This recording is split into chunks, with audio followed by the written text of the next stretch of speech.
ya mohon maaf dalam tanda kutip, sawah di Indonesia itu hamparannya luas. Tapi yang dipikirkan bagaimana caranya air itu bisa masuk ke sawah tanpa memikirkan bagaimana mengeluarkan air dari sawah.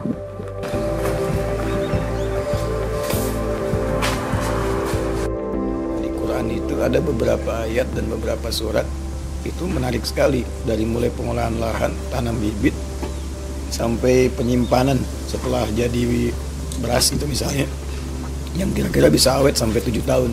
Ya, kami di Jakabaring dan kemarin meluncurkan gerakan Indonesia Menanam itu. Sebenarnya tempatnya 7.000 meter untuk riset saja.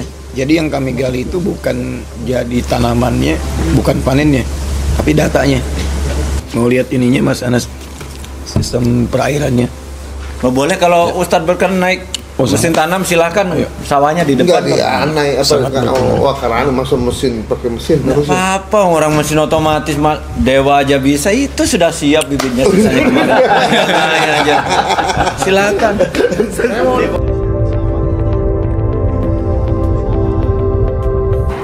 Dari Menggaru biasanya saya 3 hari. 3 hari ya. Dari Menggaru tanah.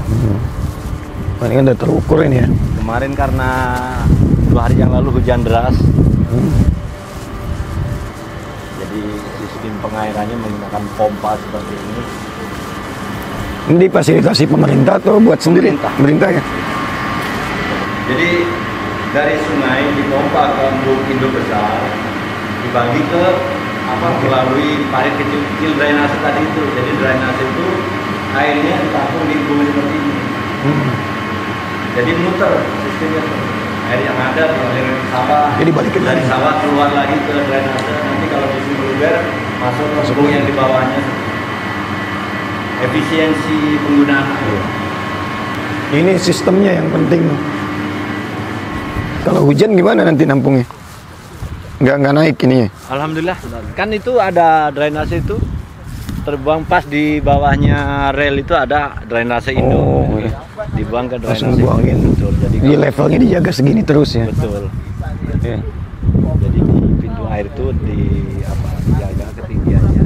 Bisa harusnya dikerjakan. Jadi ini bisa mengairi berapa hektar lahan? Ini 40 hektar. 40 hektar. Ini bagus ini. Ekosistemnya udah terbentuk.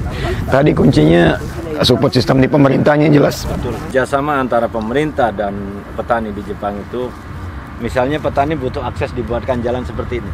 Jadi petaninya itu bukan menuntut ke pemerintah. Iya. Akses yang mau dibuat jalan ya udah saya wakafkan. Yang penting pemerintah membuatkan jalan.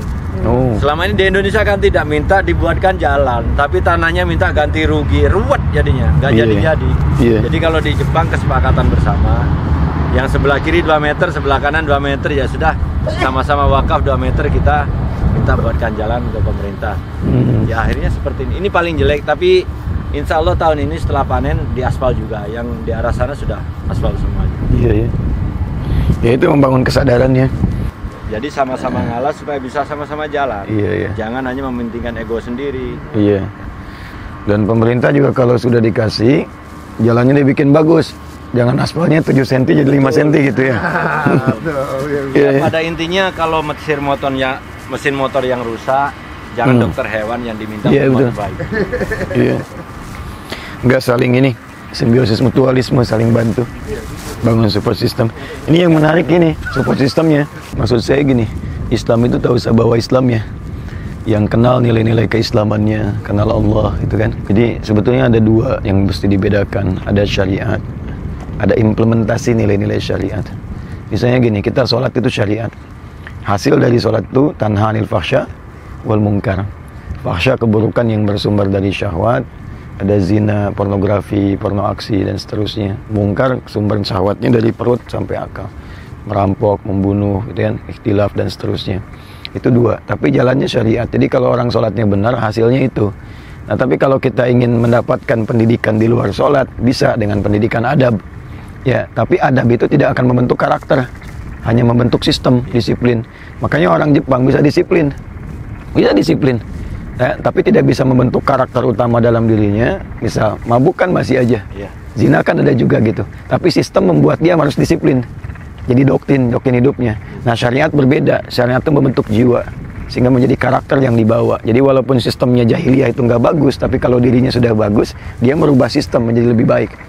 Makanya bicara tentang kadang-kadang ada keliru persepsi. Negara tidak sholat misalnya penduduknya disebut menerapkan syariat Islam karena sistem membuat dia baik. Nah itu kurang tepat. Yang tepat dia mengambil pelajaran dari sistem syariat untuk mengamalkan nilai-nilai. Itu yang disebut peradaban. Jadi orang bisa menjadi peradaban dengan adab tapi belum bisa membentuk perakhlakan. Nah PR besarnya ini gimana orang Islam sholatnya benar, sehingga nilainya ada.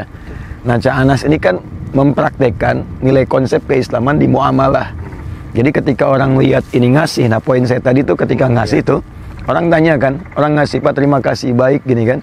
Nah ada nggak jembatan untuk mengenalkan Allah di nilai-nilai itu? Itu poinnya tuh. Betul. Ya terima kasih gini-gini nggak usah. Ini kan Allah yang perintahkan. Betul. Misal ketika kita kalimat tuh keluar tidak harus kita mengatakan saya Muslim.